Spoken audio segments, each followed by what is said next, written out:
좋으신 하나님의 은혜가 여러분과 또 여러분의 가정에 함께 하시기를 우리 주님의 이름으로 축원드립니다. 우리 옆에 계신 분은 한번 오늘 인사 한번 안녕하세요. 반갑습니다. 반갑습니다. 오늘 좋은 가을, 풍성한 가을이 될 수 있을 것 같아요.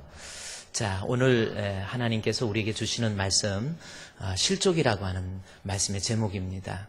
그래서 오늘은 실족하지 않는 믿음, 그런 믿음은 어떤 믿음, 그리고 어떻게 해야 내가 실족하지 않는 그러한 사람이 될 수 있을까라고 하는 것을 하나님 말씀을 통해 살펴보고 은혜를 나누고자 합니다. 우리 본문에 한번 요한복음 16장 1절 말씀, 여러분이 눈으로 성경을 확인해 봅시다. 16장 1절 말씀에 내가 이것을 너에게 이름은 너희로 실족하지 않게 하려 함이니라 라는 겁니다. 실족하지 않기 위해서 다음과 같은 모습을 가지고 있어야 실족하지 않는다라는 말씀이잖아요.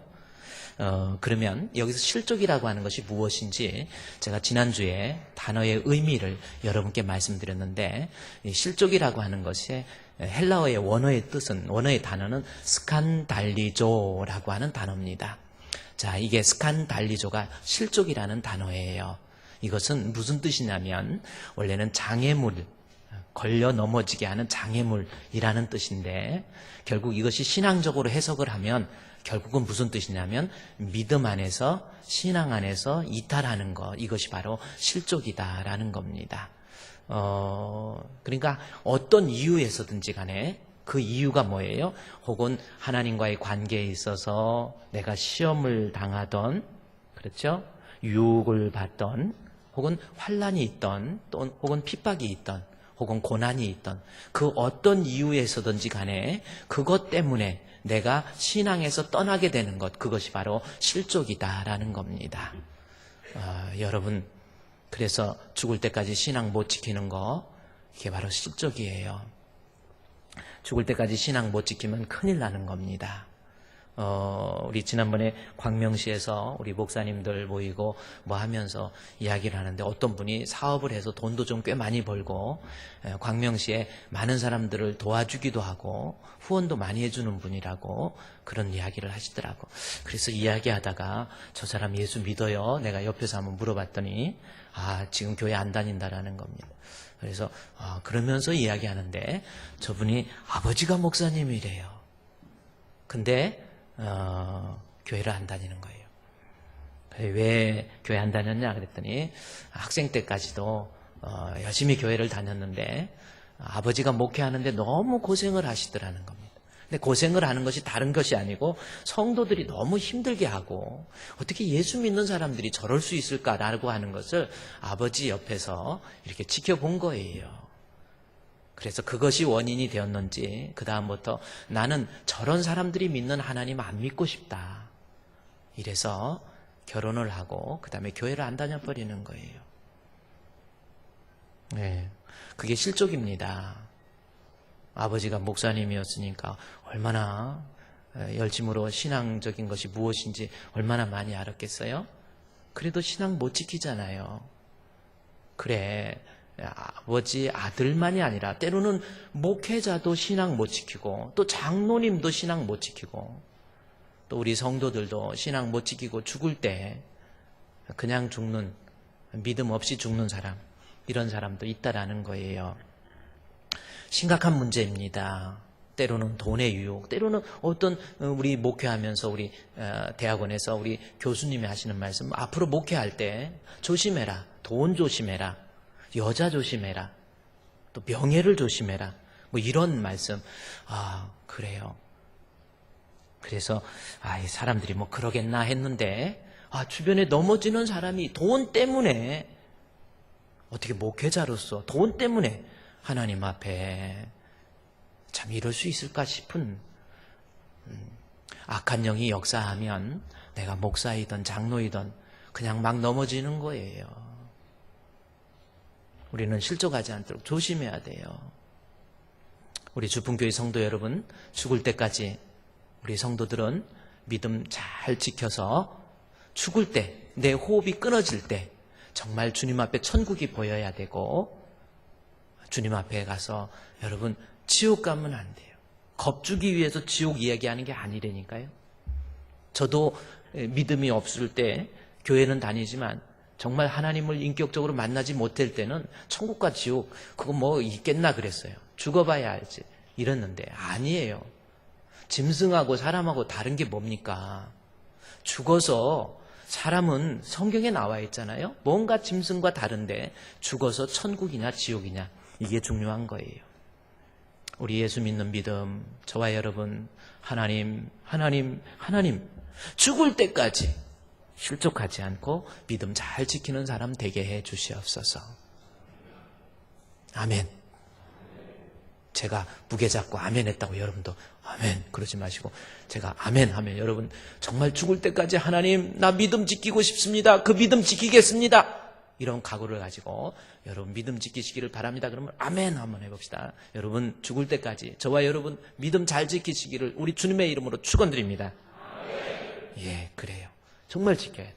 그러면 우리가 믿음 아멘으로 화답을 했는데 그러면 우리가 믿음을 끝까지 실족하지 않고 지킬 수 있는 방법이 있어요. 어떤 방법이 있을까라는 겁니다. 16장 1절에서 하나 나와 있고 16장 4절에서 하나 나와 있는데 16장 1절 말씀을 오늘 보고 이 말씀을 통해서 그러면 내가 실족하지 않기 위한 방법을 좀 배우자는 건데 16장 1절에 내가 이것을 너희에게 이름은 너희로 실족하지 않게 하려 함이니라 라는 말씀이 있습니다. 자, 실족하지 않기 위해서 내가 이것을 너희에게 말한다, 부탁한다, 이른다는 것은 너희에게 깨닫게 말해준다라는 뜻입니다. 그러니까 실족하지 않기 위해서 내가 이것을 너희에게 깨닫도록 알려주겠다라는 뜻이에요.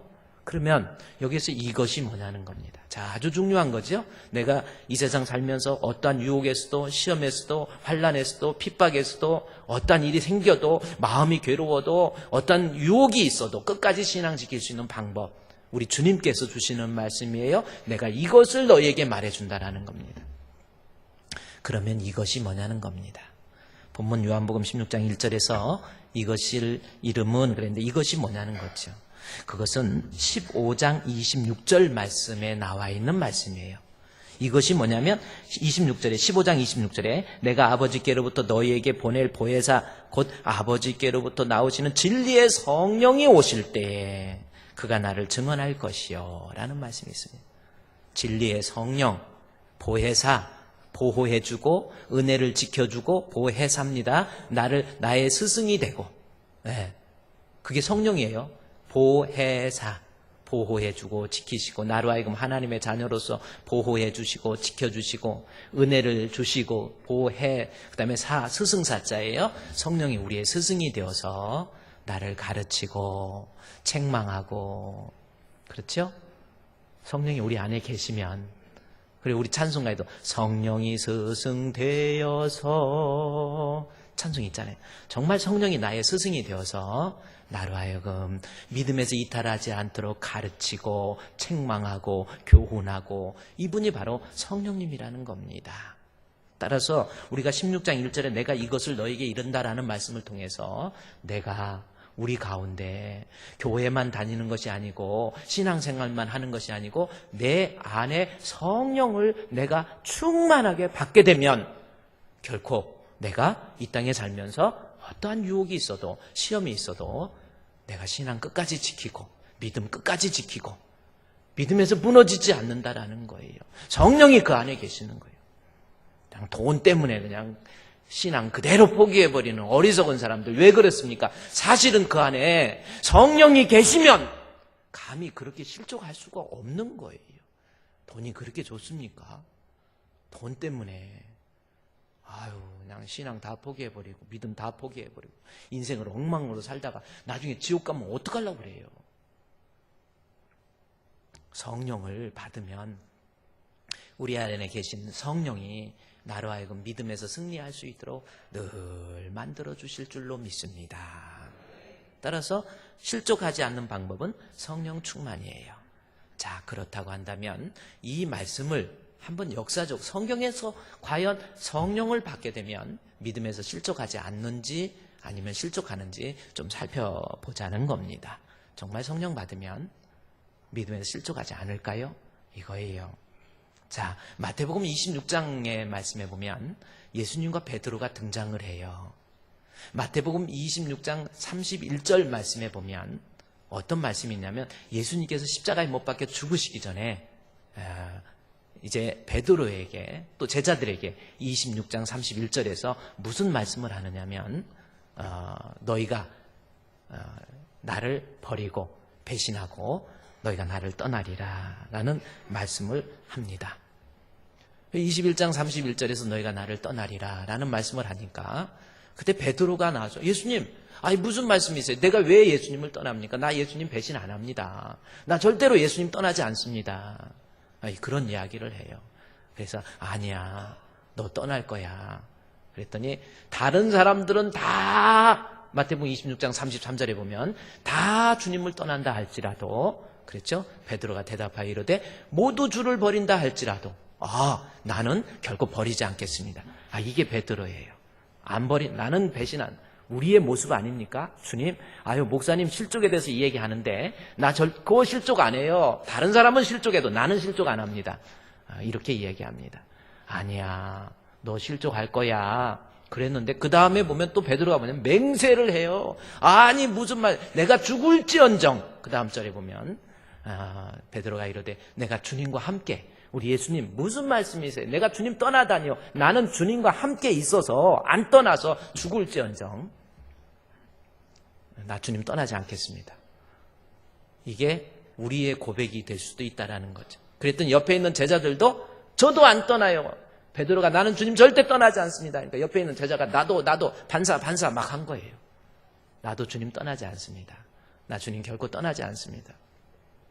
그랬는데 불과 몇 시간 지나지 않아서 마태복음 26장 이제 61절부터 가보면 어떤 말씀이 있느냐면 이제 불과 몇 분 지나지 않아서 69절부터 61절부터 보면은 이제 예수님이 십자가에 못 박히시기 위해서 로마 병정들에게 잡혀갑니다.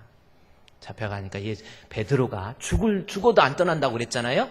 근데 예수님 십자가에 못 박기 위해서 로마 병장에게 잡혀가니까 안 갈 수는 없고 가긴 가는데 멀찍이 쫓아가요. 쫓아가다가 가야바의 뜰에서 이렇게 불을 쬐는 사람들한테 가서 불을 쬐고 있습니다. 예수님 십자가에 못 박혀 모진 고난 당할 때 불을 쬐고 있었어요. 그때 옆에서 어린 여종, 우리 소자로 비록되는데 어린 여종, 베드로가 바깥뜰에 서 있더니 한 여종 그렇게 나옵니다. 그 다음에도 계속 강조하는 것이 한 여종, 다른 여종 그런 이야기를 해요. 이것은 뭐냐면 히브리인들에게 있어서 유대인들에게 있어서 여자종, 어린 여자종은 사람 취급도 안 했어요. 아무런 영향력도 없어요. 그런데 베드로는 그렇게 당당하게 예수님 떠나지 않는다고 했는데 어린 여종 그 말 한마디에 당신도, 베드로 당신도 그와 한패다. 그러니까 무슨 말, 나 아니야. 여지없이 예수님 배신해버렸잖아요. 믿음에서 이탈했잖아요. 하나님과의 스칸달리조가 있었잖아요. 그러니까 아니라고 그럽니다. 그 다음에 또 다른 여종이 나와요. 그 다음에 나와보면은 또 다른 여장이 일어나되 당신도 그 중에 나니까 내가 부인해서 무슨 소리냐고. 그렇죠? 연문까지 나오는데 여종이 그를 보고 거기 있는 사람에게 이 사람도 예수 함께한 사람이다. 그러니까 무슨 말이냐고. 아니라고. 나 아니라고. 그다음에 맹세해버려요. 베드로가 맹세해갖고 부인합니다. 아니 불과 몇 시간 전에 나 주님 떠나지 않는, 나 믿음에서 이탈 안 합니다 이랬던 사람이 맹세하면서까지 그 다음 절에 보면요 저주해버려요. 조금 후에 곁에 섰던 여종이 또 얘기하니까 너도 진실로 그 사람들과 같이 있던 사람이다 그랬더니 그 다음 절에 뭐라고 하는지 아세요? 그가 저주하여 맹세까지 해요. 이게 베드로의 모습입니다. 우리도 믿음 생활하면서 목사님 저는 끝까지 믿음, 제가 몇 년을 지켰는데요, 제가 뭐 직분이 그래도 권사이고 장로이고 내가 집사인데 내가 어떻게 신앙 떠나겠습니까? 나는 그런 일 없습니다 이랬다가 실제로 어떤 시험, 어떤 유혹, 어떤 핍박, 돈의 유혹, 명예의 유혹, 세상의 어떤 것, 믿음 생활하면서 하나님 앞에 섭섭한 것, 이런 일도 생길 수 있고 가까이 있는 사람한테 상처받을 수도 있고 때로는 목회자로부터 마음 아픈 일을 당할 수도 있고 이런 일 저런 일 다 당해. 그럴 때 그래도 나는 끝까지 주님 버리지 않겠습니다 했다가 결국 베드로처럼 저런 나중에는 맹세하고 저주하고 주님 배신하고 신앙에서 떠나버렸잖아요. 그런데 여기에서 베드로가 신앙에서 떠났는데 예수님이 십자가에 못 박혀 죽으신 다음에 부활하세요. 부활하고 갈릴리 해변에다가 아침 조반을 다 차려놓으시고 제자들을 부릅니다. 분위기가 좀 좋지요? 아침에 음식을 다 차려놓으면서 숯불을 펴놔요. 멀리서 베드로가 그 강변에 예수님께서 자기가 배신했던 그 예수님이 부활하셔서 강변에서 음식을 조반을 준비하고 숯불을 켜놓는 그 모습을 베드로가 봤을 때 아마 베드로의 마음은 섬찟했어요. 왜 그런지 아십니까? 예수님 배신할 때 가야바의 뜰에서 그 숯불이라는 단어가 예수님이 부활하시고 난 다음에 베드로 앞에 나타나셨을 때 아침 조반할 때 숯불 그 단어와 똑같은 단어를 씁니다. 아마 우리 예수님이 차려놓은 그 조반에 그 숯불을 봤을 때 베드로는 마음속에서 내가 예수님을 배신하고 예수님을 저주하고 맹세하면서까지 예수님을 부인했던 그 자신의 모습이 떠올랐다라는 겁니다. 아마 숯불을 보면서 내가 예수님 배신했는데 아마 이런 생각이 들었을 거예요. 그때 예수님은 더 이상 아무것도 묻지 않고요. 요한의 아들 시몬아, 너 나 사랑하니? 예, 내가 주님 사랑해. 너 나 사랑하니? 예, 내가 주님 사랑합니다. 내 양을 치라 라는 말씀하고 그 이상 말씀 안 하세요. 그리고 해 받으신 후에 40일 동안 이제 이 땅에 계시면서 베드로와 다른 제자들에게 이제부터 내가 부활해서 승천하는데 너희들은 예루살렘을 떠나지 말고 내가 내게 약속한 성령 기다리라 그래요. 그랬더니 그들이 모여서 마가의 다락방에 모여서 그들이 하나님 앞에 기도합니다. 그랬더니 오순절 날에 놀라운 성령의 역사가 제자들 마음속에 일어나기 시작했어요. 베드로의 마음속에 폭풍과 같은 그 성령의 뜨거움이 그를 몰아치면서 그의 마음을 휘젓기 시작했어요. 성령이 임한 거예요. 자, 성령 받기 전에는 내 생각으로 내 노력으로 예수님 떠나지 않는다고 그랬잖아요. 그러나 여지없이 무너졌어요. 그러나 성령 받고 난 다음에 이때부터 베드로를 보세요. 어린 소자가 아닙니다. 대제사장과 바리새인들 앞에서 예수가 그리스도라고 말하면 그냥 죽는 거예요. 그들 앞에서도 담대하게 예수가 생명의 주라고 설교합니다. 하나님의 아들 예수 그리스도, 그분에 대해서 설교를 해요. 나중에는 베드로가 많은 사람한테 위협을 받고 결국은 나중에 목베임을 받았다. 혹은 거꾸로 십자가에 못 박혔다. 여러 가지 설이 있는데 결국 죽음의 위기 속에서도, 죽어가는 그 위기 속에서도 보세요. 신앙 지킬 수 있는 힘 바로 뭐예요? 성령이라고 하는 거예요.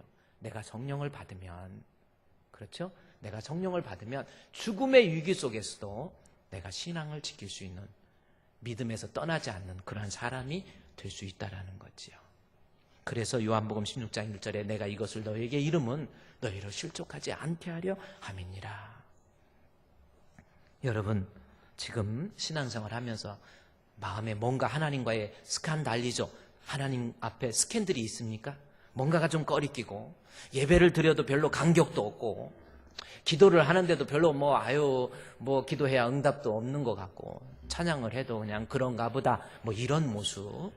또 교회에서 믿음 생활하다 마음의 상처를 받아서 지금 괴로워하고 눈물 흘리고 있습니까? 실족의 전조 증상이에요. 그런데 사람이 신앙생활 하면서 실족이라고 하는 거, 그 실족이 있을 때 마음 아프지 않을 수는 없어요.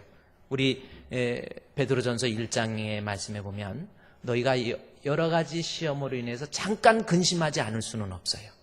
그러니까 내가 이렇게 괴로운 일이 있잖아요. 그러면 근심 안 할 수는 없어요. 사람인데 시험 당해가지고 가정에 문제가 생기고 자녀에게 문제가 생기고 막 물질적으로 문제가 생기고 사람과의 관계 속에서 싸움이 일어났는데 그런 시험이 있을 때 기뻐하라고 그랬으니까 갑자기 아이에게 문제 생겼는데 막 좋아갖고 막 웃고 다닙니까? 그거는 조금 이상한 사람인 거예요. 보세요. 그러므로 내가 너에게 여러 가지 시험으로 말미암아 잠깐 근심하지 않을 수는 없어요. 괴로워할 수 있어요. 마음 아플 수 있어요. 그러나 거기에서 영영 쓰러지지 않는 겁니다. 방법은 뭡니까? 내 안에 성령이 오면 어떤 위기 속에서도, 어떤 시험 속에서도 잠깐은 좀 흔들릴 수 있어요. 잠깐은 마음 아플 수가 있어요. 잠깐은 울을 수도 있습니다. 그러나 내 안에 성령이 계시면 그 사람은 절대로 믿음에서 이탈하지 않습니다. 실족하지 않을 수 있는 방법은 성령이에요. 성경의 역사적으로, 실제적으로 성경을 한번 볼까요? 자, 로마서 8장에 한번 가보십시오. 정말 성령 받으면 믿음에서 이탈 안 하는지. 로마서, 사도행전 로마서입니다. 로마서 8장에 있는 말씀에 보면, 로마서 8장 35절 말씀부터 보면 바울이 이 본문을 이야기해요. 대단한 이야기죠? 로마서 8장 35절에 누가 우리를 그리스도의 사랑에서 끊으리요? 자, 내 마음에 있는 하나님 사랑하는 이 마음에서 누가 끊을 수 있나? 난 못 끊는다. 그래요? 누가 우리를 그리스도의 사랑에서 끊으리요? 그러면서 뭐라고 그럽니까? 환난이던. 자, 예수 믿는 것 때문에 환난을 당했어요. 말이 환난이지 예수 믿는 것 때문에 괴로운 일이 막 생긴 거예요. 그래도 예수님 믿겠습니까? 아멘? 그럴 수 있습니까? 그렇잖아요. 누가 우리를 그리스도의 사랑에서 끊는 환난. 그 다음에 뭡니까? 곤고. 곤고는 뭡니까? 환난. 곤고라고 하는 것은 옥에 갇히는 거예요. 예수 믿는 것 때문에 내가 옥에 갇혀. 여러분, 그래도 예수 믿겠습니까? 감옥에 갇혀. 예수 믿는 것 때문에 감옥에 갇히는 거예요. 그래도 예수 믿는 믿음 지키겠냐는 거예요. 다른 이유가 아니고 예수 믿는 것 때문에 감옥에 갇히는 거죠. 제가 다음 주에 여러분께 드릴 좀 추천 도서 중에 하나가 Not Forgotten이라는 책이 있어요. Not Forgotten이라는 책인데 케네스 베가 쓴 책입니다. 그것이 우리말로 번역이 됐더라고요. Not Forgotten이라고 하는 그 책. 나는 결코 너를 잊지 않는다라는 거죠. 북한에 들어가서 억류돼서 735일 동안 억류돼가지고 그 정치 수용소에서 모진 고난, 그건 감옥 정도가 아니에요. 모진 고난을 당해도 그는 케네스 베는 끝까지 신앙 지켰던 인물이 바로 케네스 베예요. 여러분은 어때요? 그런 신앙 지킬 수 있어요? 한번 생각해요. 실제로 예수 믿는 것 때문에 옥에 갇혔다. 믿음 지키냐는 거지요. 근데 바울은 환난이나 공고나 박해나 기근이나 예수 믿는 것 때문에 돈 다 잃어버렸어. 못 먹어. 먹을 거 잃어버려. 돈 때문에 신앙 포기하는 사람 많잖아요. 돈 얼마 때문에 신앙 양심 다 포기해버리고 믿음 다 포기해버리고 자기가 어떤 직분인지도 모르고 그냥 돈 얼마 때문에 엉망으로 해갖고 나중에 결국은 신앙이 무너지는 사람을 우리는 주변에서 종종 보게 돼요. 여러분, 정말 세상에서 유혹 중에 돈의 유혹. 경찰서에 있던 옛날에 어떤 분이 이야기를 하는데 범죄인들을 찾아보면 결국 원인이 돈, 그 다음에 남자면 여자, 여자면 남자, 남녀관계, 돈, 그 다음에 남녀관계, 이것이 거의 90%를 차지한대요. 그러니까 범죄의 거의 대부분이 돈의 문제예요, 여러분. 돈을 사랑하는 자가 일만하게 뿌리가 되는 거예요. 돈 때문에 신앙에서 넘어지지 마세요. 여기 기근 못 먹어도 옷 다 헐벗어서 적신이 돼도 위험이 돼도 칼이 나를 위협해도 그 다음에 보십시오. 36절에 우리가 종일 주를 위하여 죽임을 당하게 되면 도살당한 양같이 여김을 받아 짐승 취급받아요. 그래도 신앙 지킬 수 있어요? 여러분, 교회 다녔는데 괜히 내가 이런 소리 들어야 되고 이런 자존심 상해야 되고 그럴 위기가 없습니까? 때로는 목회자한테, 목사님한테 혼날 때도 있고요. 얼마나 힘들고 괴로울 때도 있겠죠. 또 그렇게 믿었던 성도들이 내 마음을 아프게 하고 이럴 수 있습니다. 짐승 취급 당한다 할지라도 바울은 내 마음속에 있는 그리스도의 사랑 누가 끊느냐, 이런 고백을 하고 있잖아요. 좀 더 나아가 볼까요? 38절 말씀에 내가 사망이나 생명이나 천사나 권세자들이나 현재일이나 장래일이나 능력이나 높음이나 기품이나 다른 어떤 피조물이라도 세상에 그 무엇도 내 안에 있는 우리 주 예수 그리스도 안에, 예수 안에 있는 하나님의 사랑, 이 믿음 결코 끊을 수 없다. 이것이 바울의 고백이에요. 하나하나 따지고요. 저는 한 구절 한 구절 읽으면서 하나님, 나도 정말 죽을 때 끝까지 이러한 저러한 일이 무슨 일이 있어도 내가 믿음 지킬 수 있을까요? 이겁니다. 그런데 바울의 이 고백, 나는 결코 내 안에 있는 그리스도의 사랑에서 끊을 수 없다. 그 힘이, 그렇게 신앙 실족하지 않고 믿음 지킬 수 있는 힘이 어디서 났냐는 겁니다. 어디서 바울이, 핍박자였던 바울이 예수를 믿고, 예수 믿고 난 다음에 그 어떤 환난이나 핍박이나 기근이나 적신이나 위협이나 칼이라 도살당할 양같이 취김을 받는다 할지라도 이 세상에서 사망이나 권세나 또 천사나 권세자들이나 높음이나 기품이나 현재일이나 장래일이나 내 안에 있는 그리스도의 사랑에서 끊을 수 없다. 이 고백이 어디서 나오냐는 겁니다. 어디서 이 고백이 나올 수 있느냐는 거예요. 어디서 이 고백이 나올 수 있을까요? 지금 바울은 로마서 8장 1절부터 우리에게 전반부에서 이야기를 해줘요. 바울이 끝까지 신앙 지킬 수 있는 방법, 그렇게 실족하지 않고 지킬 수 있는 방법, 8장 1절부터 전반부에서 우리에게 분명히 설명을 해주고 있는 거예요. 그 뭡니까? 우리에게 설명해주는 내용이 뭐예요? 8장 2절 보세요. 이는 그리스도 예수 안에 있는, 아주 중요한 말씀이에요. 내가 끝까지 실족하지 않고 신앙 지킬 수 있는 방법이 8장 2절에 이는 그리스도 예수 안에 있는 생명의 성령의 법이 죄와 사망의 법에서 너를 해방하였도다 라는 말씀이 있어요. 여기에서 그리스도 예수 안에 있는 생명의 법, 죄와 사망의 법에서 해방시켰다라는 말씀이에요. 이 말씀이 뭐예요? 율법에서 해방시켰다라는 말씀인데 성령이 나옵니다. 성령의 힘으로 내가 이 어려운 위험, 시험 이길 수 있었다라는 겁니다. 율법 보세요. 8장 3절에 율법이 육신으로 말미암아 연약하여 할 수 없어. 보세요.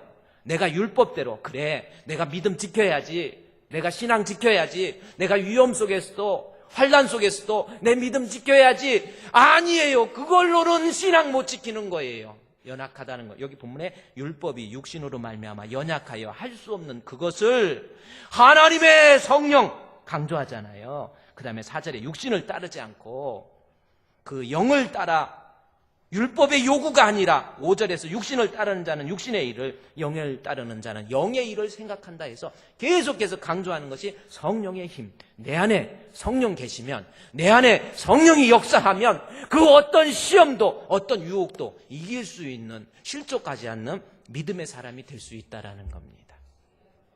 율법으로는 안 된다. 율법은 내가 그래요. 나 믿음 잘 지킬 거야. 나 신앙 잘 지킬 거야. 내가 열심으로 노력해서 나 죽을 때까지 믿음 지켜야지. 내가 어떻게든지 믿음대로 살아야지. 그것으로는 신앙 못 지킨다라는 뜻이에요. 믿음이라고 하는 거 여러분 뭔지 아십니까? 제가 여러분께 종종 드리는 말씀 중에 하나가, 믿음은 내가 믿으려고 노력해서 믿는 것이 믿음이 아니에요. 내가 믿어야지. 내가 열심히 주님 뜻대로 살아봐야지. 내가 열심으로 예배 출석도 해봐야지. 내가 화도 안 내봐야지. 내가 주님 뜻대로 살아봐야지. 그렇게 노력한다고 되는 것이 아니라는 겁니다. 율법으로서는 연약해서 내가 하나님의 의를 이룰 수가 없어요. 우리 안에 주의 성령이 들어오시면, 주의 성령이 들어오면 이길 수 없는 시험, 환난, 핍박 이길 수 있다는 거지요. 6절에도 육신의 생각은 사망이요 영의 생각은 생명과 평안이니라. 육신의 생각, 7절에 육신의 생각은 하나님과 원수가 돼요. 육신적으로 아무리 노력해 보십시오. 내가 믿음대로 살아보려고 노력해 보십시오. 그런다고 됩니까? 그렇게 해서 되는 것이 아니라 내 안에 성령이 오시면 주님의 힘으로, 성령의 능력으로 내가 믿음도 지킬 수 있고 신앙도 지킬 수 있고 내가 말씀대로 살 수도 있다라는 거예요. 이게 바로 성령의 힘이라는 겁니다. 8절에 육신에 있는 자들은 하나님을 기쁘시게 할 수 없어요. 9절에서 만일 너희 속에 하나님의 영이 거하시면 너희가 육신에 있지 아니하고 영에 있나니 누구든지 그리스도의 영이 없으면 그리스도의 사람 아닙니다. 우리 성도들에게서, 신앙생활하는 우리 믿음생활하는 우리 성도들에게서 가장 중요한 거, 내가 열심으로 믿음생활한다, 내가 교회에서 직분을 맡았다, 내가 교회에서 장로다, 권사다, 안수집사다, 이런 것이 중요한 것이 아니라 내 마음에 주의 성령이 충만하게 임하면 그 사람이 진짜 장로 될 수 있고요, 진짜 목사 될 수 있고, 진짜 권사 될 수 있고, 어떠한 유혹이 있어도 핍박이나 환난이나 곤고나 적신이나 위협이나 칼, 내 안에 있는 우리 주 예수 그리스도 안에 있는 하나님의 사랑, 끊을 수 없다니까요. 성령의 힘입니다. 여러분, 우리 주풍교회 성도들 믿음 지키려면 주여 내 안에 성령을 주시옵소서, 이거예요. 성령 충만해야 믿음 지킨다니까요. 여러분, 너무나도 중요한 거예요. 그럴듯하게 교회 다니고 그럴듯하게 직분도 맡고 그랬는데 여지없이 밖에 나가면 그냥 유혹에 넘어져요. 저게 어떻게 장로야, 저게 어떻게 목사야, 저게 어떻게 안수집사가 저러고 다녀. 그거 왜 그렇습니까? 성령 못 받아서 그런다니까요. 내 육신의 노력으로 어떻게든지 그냥 주님 뜻대로 살아보려고, 죄에 안 지려고 막 손가락으로 배랑박을 긁는다고 되는 게 아니에요. 성령이 역사하셔야 내가 진짜 믿음의 사람이 된다니까요. 할렐루야! 우리 주품교회가 정말 하나님이 기뻐하는 사람, 율법으로 사는 게 아닙니다. 성령의 힘으로 살아야 돼요. 그렇다면 오늘 목사님, 알겠습니다. 내가 성령의 충만함을 받기 위해서, 내가 성령 받으면 죄도 이길 수 있고 시험도 이길 수 있다는데 어떻게 하면 내가 성령을 받을 수 있나요? 그 질문을 저에게 성도들이 많이 해오더라고요. 목사님, 저도 정말 하나님 마음에 드는 성도 되고 싶어요. 근데 어떻게 하면 내가 성령을 받을 수 있나요? 그렇게 질문을 해요. 그래요. 성령 받을 수 있는 방법은 결론적으로 얘기하면 누가복음 11장 13절 말씀에 나온 것처럼 구하는 자에게 성령을 주시지 않겠느냐. 하나님은 기도하는 자에게 분명히 성령을 주세요. 따라서 여러분, 내가 실족하지 않는 믿음을 위해서는요, 하나님 앞에 부지런히 기도하는 거예요.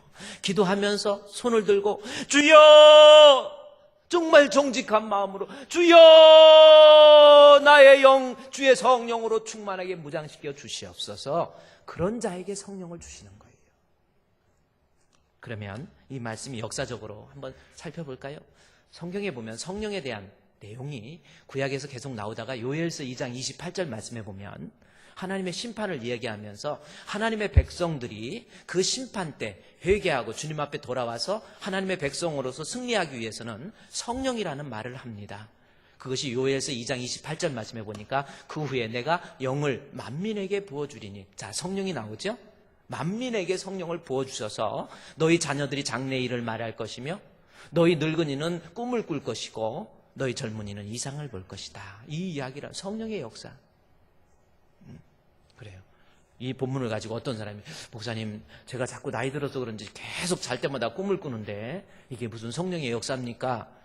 그렇게 얘기하는데, 아니, 그건 개꿈이고 이것은 성령의 약속이에요. 그런데 요엘서 2장 28절에 앞으로 성령을 주시겠다 약속을 했거든요. 그리고 그 후에 내가 남종과 여종에게 성령을 부어주신다 약속을 했어요. 근데 이때가 언제인 줄 아십니까? 요엘서를 기록할 당시가 BC 약 800년으로 보고 있어요. 798년에서 820년 사이에 요엘서를 기록했다고 보는 겁니다. 그러면 예수님 오시기 전에 800년 전에 내가 성령 주시겠다라고 하나님이 약속을 하셨어요.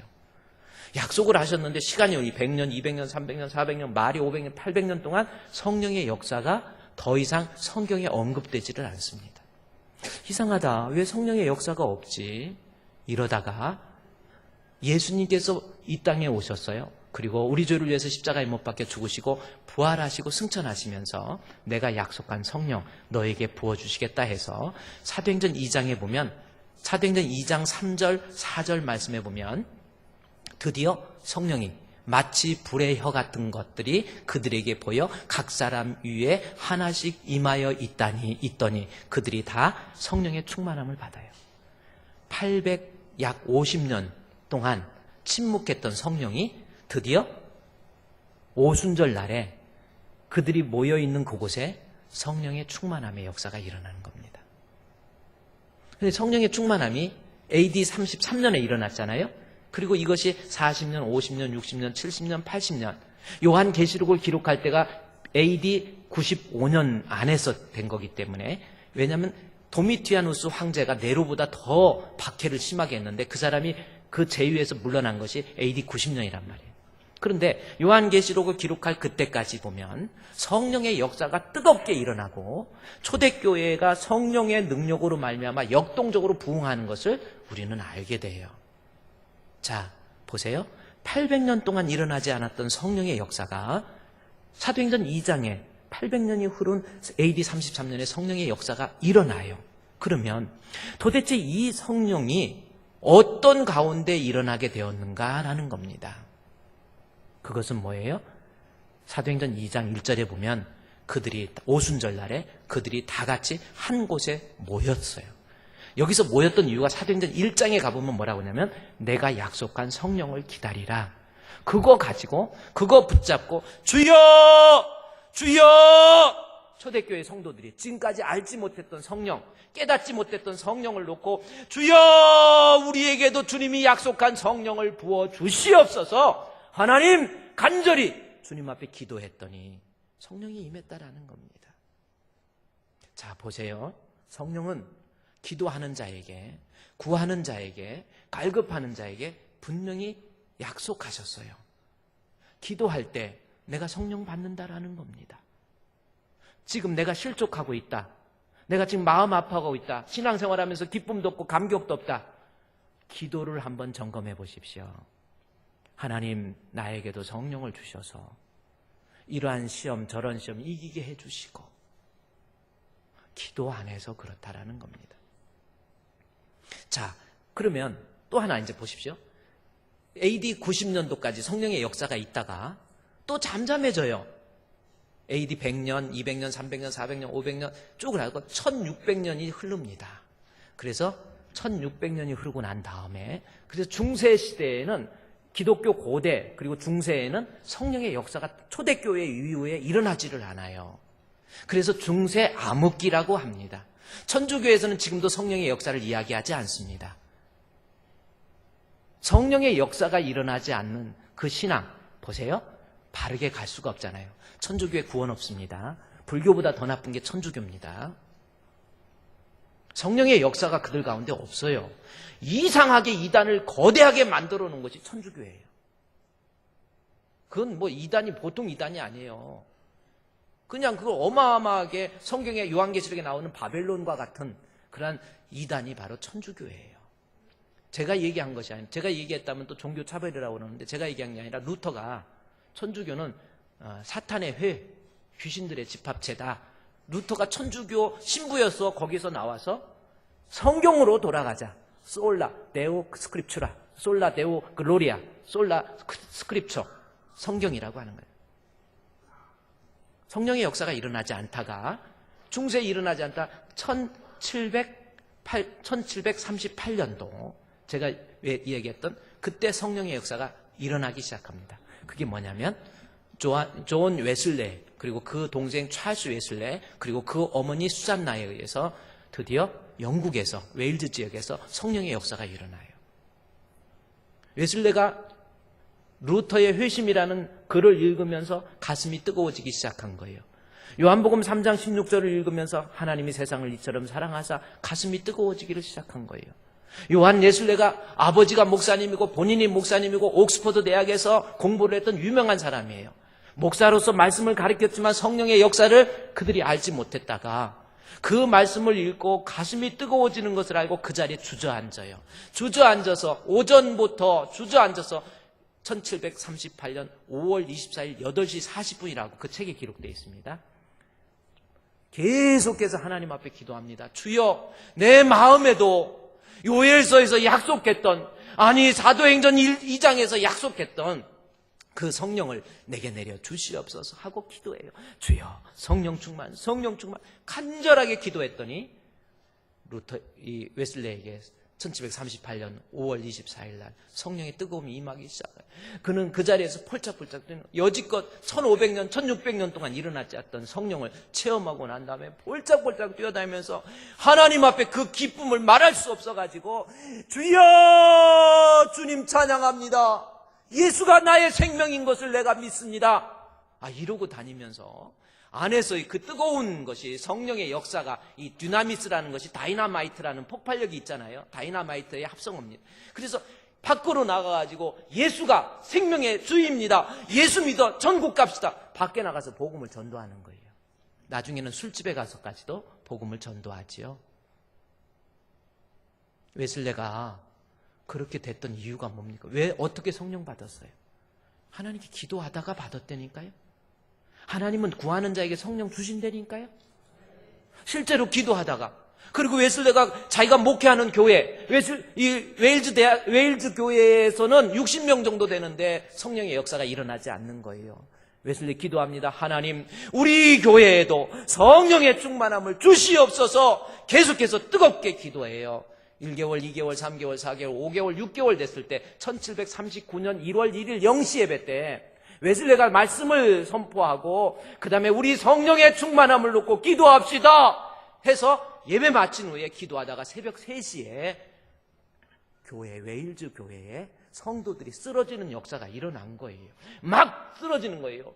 여지껏 느끼지 못했던 성령 막 쓰러지면서 그들이 일어나서 하나님을 찬양하는 거예요. 주님의 이름을 높이는 거예요. 놀라운 역사가 일어나게 됐죠. 그게 영국에서의 성령운동입니다.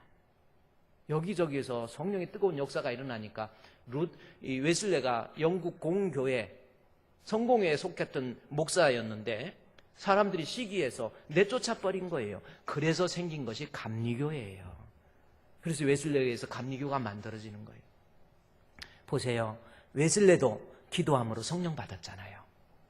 웨슬레가 몸담고 있던 교회 성도들 어떻게 성령 받았습니까? 잘 알지는 못해도 성령이 무엇인지는 몰라도 주의 종의 말씀 따라서 기도합시다. 새벽에 1시부터 예배 마치고 주여! 주여! 내게도 성령 주시옵소서 간절히 기도했더니 그들에게 성령의 역사가 일어난 거예요. 갈급하면 구하면 하나님께서는 성령 주십니다. 웨슬레에 의해서 미국으로 성령운동이 퍼지죠? 그런데 한 가지 여기 또 알아야 돼요. 무디에 의해서 미국에서 성령운동이 일어납니다. 1894년도에 있었던 일입니다. 무디에 의해서 성결교를 중심으로 미국에서 성령운동이 일어나요. 그런데 무디가 배움이 없는 사람입니다. 그런데 설교를 참 잘해가지고 많은 사람들에게 감동을 준 거예요. 하루는 그분이 YMCA 집회가 있어가지고 거기서 설교를 해요. 명설교를 합니다. 설교를 마치고 난 다음에 아운티 쿡 여사와 그 다음에 스노우 부인이라고 하는 두 여인이 무디의 설교가 끝나고 난 다음에 무디 선생한테 하는 말이 있었어요. 우리는 당신을 위해서 기도합니다. 그때 무디가 아니 안 믿는 사람을 위해서 기도해야지 왜 나를 위해서 기도하느냐 그랬더니 그 여인들이 하는 말이 우리는 당신이 성령의 충만함을 받아서 능력의 종이 되기를 바랍니다. 그 기도를 한다는 거예요. 무디가 그 소리를 듣고 마음이 상했어요. 아니 내가 이 정도면 능력 있는데 마음이 상했는데 그 말이 계속 걸려서 어느 날 무디가 하나님 앞에 기도하기 시작한 거예요. 그래요. 하나님 내게도 성령의 역사 일어나게 주시옵소서. 하나님 앞에 기도합니다. 기도하다 지치면 자고 자다 지치면 기도하고 주여 내 마음에 주의 성령 부어주시옵소서. 그렇게 기도하다가 1894년 7월 8일 날이에요. 갑자기 무디의 마음속에 기도하는 중에 성령이 임한 거예요. 성령이 임하고 난 다음에 무디에게 이 뜨거움의 감정 이걸 가지고 무디가 설교를 하는 거예요. 지금까지 일어났던 설교의 느낌과 틀린 거예요. 그래서 미국에서 100만 명이 회개하고 주께로 돌아와요. 성령의 역사 보십시오. 그런데 이 무디가 어떻게 성령 받았습니까? 기도하다 받았잖아요. 여러분, 우리 성령 받지 못하면 내가 신앙생활에 감격도 없고 은혜도 없고 조그만 바람 불어도 넘어져 버려요. 아무것도 아닌 거 가지고 오해해버려요. 그냥 믿음에서 떠나버려요. 욕심 망할 때 영혼 망하겠습니까? 문제는 성령 받으면 우리는 믿음 지킬 수 있어요. 하나님의 사람이 될 수 있습니다. 그런데 성령은 어떤 사람에게? 기도하는 자에게, 갈급하는 자에게. 그랬더니 어떤 분이 목사님 저는요 많이 갈급하고 기도하는데도 주여 성령 주시옵소서 그렇게 기도했는데도 그게 아니던데요. 이런 사람이 있습니다. 제가 그런 사람에게 질문을 합니다. 정말 하나님의 성령을 받기를 갈급하고 사모했습니까? 그 질문을 하고 싶어요. 옛날에 어떤 분이 목사님한테 그런 이야기를 했다고 그래요. 어떤 이야기냐면 저는 교회는 다니는데 아내 될 사람이 예수 안 믿으면 결혼 안 한다고 해가지고 그냥 교회 나왔대요. 교회 나와서 교회 다니는데 결혼해서 사는데 지금 10년 정도 됐는데도 도대체 믿음이 안 생겨요. 정말 안 믿어진다는 거예요. 하나님도 안 믿어지고 예수님도 안 믿어지고 도대체 믿어지지 않아서 너무 답답하다고, 내가 너무 괴롭다고. 근데 한번 들어보니까 정말 얼마나 괴롭겠어요. 교회 다니는데 안 믿어지는 걸 어떡합니까? 그게 얼마나 답답하겠어요. 그래서 상담하다가 목사님이 그래, 이야기를 들어보니까 하나님 알기를 원한다. 그렇게 무슨 호기심 정도로 하나님 알기를 원하는 것 말고 정말 내 마음의 중심에서 정말 하나님 알기 원합니다. 예수님 알기 원합니다. 천국이 무엇인지 알기를 원합니다. 간절히 사모했습니까? 그랬더니 더 이상 말을 못하고, 그리고 그분이 나중에 그렇구나. 내가 호기심 정도로 하나님 답답합니다. 왜 안 믿어집니까? 그거 말고 정말 주님 알기를 원하고 예수도 알기 원함은 크고도 넓은 은혜와 대속해 주신 사랑을 간절히 알기 원하네. 내 평생의 소원, 내 평생의 소원, 대속해 주신 사랑을 간절히 알기 원하네. 주여, 주여, 주여, 내 안에 계시의 영을 부어주셔서 우리 주님 알기 원합니다. 주님 알기 원합니다. 그렇게 갈급했더니 그렇게 믿어지지 않았던 하나님의 말씀이 목사님 설교 들을 때마다 믿어지더라는 겁니다. 여러분 성령 달라고 그래 나는 기도했어요. 그거 말고 진짜 갈급했습니까? 성령이 내 안에 임하시기를, 내가 믿음대로 살기를, 주님 끝까지 믿음 지키기를 갈급했냐라는 거지요. 사모했냐라는 겁니다. 목사님 전 사모했는데 아니에요. 우리의 사모함의 실체 뭔지 아세요? 어느 장로님이 목사님 내가 장로 안수까지 받고 장로가 되었는데 도대체 술 담배를 못 끊는 거예요. 그래서 목사님 설교를 듣고 말씀을 듣고 내가 이거 술 담배 이거 도저히 양심의 가책이 느껴서 안 되겠다 해가지고 기도원에 갔대요. 하나님, 내가 이 술 때문에 정말 신앙적으로 너무 힘듭니다. 술을 안 먹을 수도 없고 담배 주여 괴롭습니다 하고 괴로워하고, 실제로 하나님 나 술 끊겠습니다. 나 술 끊게 해주시옵소서. 그런 기도를 못하겠다라는 겁니다. 왜 그래요? 왜 못해요? 나 술 끊으면 사업을 해야 되는데 사람들 어떻게 만나라고 그래요? 그리고요, 힘들 때 스트레스 받을 때 담배 한 모금이 주는 그 쾌락이 얼마나 큰데 어떻게 담배를 끊겠어요? 그래서 하나님 앞에 괴로워하면서 하나님 담배 끊겠습니다, 하나님 술 끊겠습니다, 그 말을 참아 못했대요. 이것이 혹시 우리 갈급함의 실체 아닙니까? 로마서 1장 28절의 말씀에 보면 저들이 그 마음속에, 로마서 1장 28절에 하나님 두기를 싫어했다라는 말씀이 있습니다. 사실은 내 마음에 하나님 두기 싫은 거예요. 왜? 하나님이 내 안에 계시고 성령이 내 안에 계시면 내가 좀 죄를 좀 져야 되는데 죄 짓기도 힘들고. 어떤 사람이 목사님 설교 들으면 예수 안 믿으면 막 요절날 것 같은데 그래서 겁나서 교회 못 다니겠대. 왜? 믿음 좋아질까 봐. 목사님 설교 듣고 믿음 좋아질까 봐 겁난대라는 거예요. 이게 우리 갈급함의 실체 아니냐는 거예요.